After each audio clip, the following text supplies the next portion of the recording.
현대건설, 남북경협에 따른 건설사들의 발빠른 움직임에도 여유로워. 주식회사 제오박 컨설턴트의 건설 뉴스. 남북경제협력의 본격화 움직임에 대형 건설사들이 발빠른 움직임을 보이는 가운데에도 현대건설 및 HDC 현대산업개발 등 현대 소속 건설사들은 시종일관 여유로운 모습이다.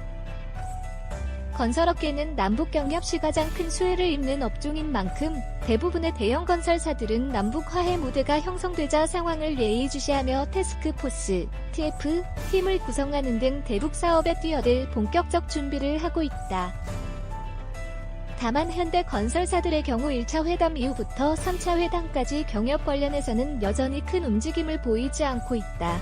HDC 현대산업개발 관계자가 대북 사업에 대해 아무런 움직임이 없다고 해서 착수하지 않을 것이라고도 장담할 수는 없는 상황이라고 언급했듯이 현대 건설사들이 별도의 TF를 구성하지는 않았지만 전반적으로 사업 동향들은 파악하고 있는 상황이다. 이는 업계에서 유일하게 남북경협 노하우를 보유 중인 만큼 관련 준비는 하더라도 굳이 서둘러야 할 이유는 없다는 것으로 보여진다.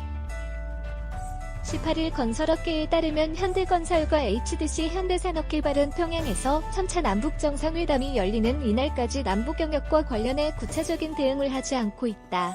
현대건설 관계자는 남북관계 진전 상황을 수시로 모니터링하고는 있으나 구체적인 대북사업 계획 마련 등에 대한 지침은 받은 바 없다라고 말했다. HDC 현대산업개발 관계자도 TF는 고사하고 대북사업과 관련해 현재 별도로 준비 중인 것은 없다라고 했다.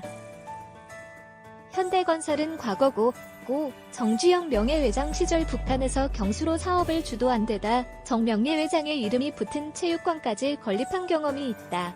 HDC 현대산업개발의 경우에는 직접적인 사업 수주 경험은 없으나 북한에서 가장 시급하게 여기는 사회간접자본, 소크, 인프라가 막강하다. 무엇보다도 정몽규 HDC 회장이 조부인 정 명예회장의 남북교류 유지를 잇겠다는 의지가 강한 데다 전국경제인연합회 남북경제교류특별위원회 초대위원장으로 국내 재계의 대북 사업을 조율 중이다.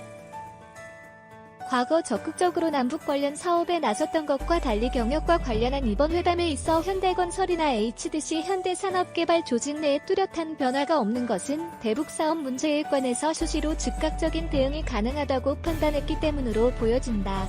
실제로 현대건설 관계자는 별도 TF 구성이나 조직 개편을 하지 않아도 각 실무부서마다 대북 사업 유경험자들이 다수 남아있어 필요한 시기가 오면 적재적소에 배치할 수 있다라고 말했다.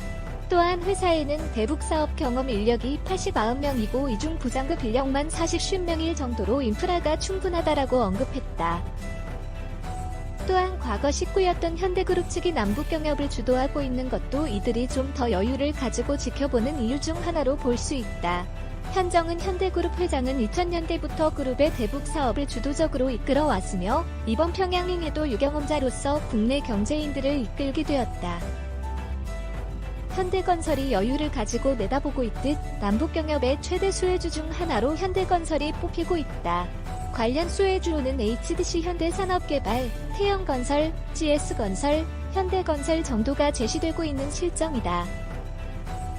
남북경협 최대 수혜주로 뽑힌다는 것은 곧 현대건설에게도 이번 회담이 굉장히 중요하다는 것을 의미한다. 그렇기에 아직까지 여유로운 현대건설이 앞으로는 어떠한 움직임을 보일지에 귀추가 주목된다.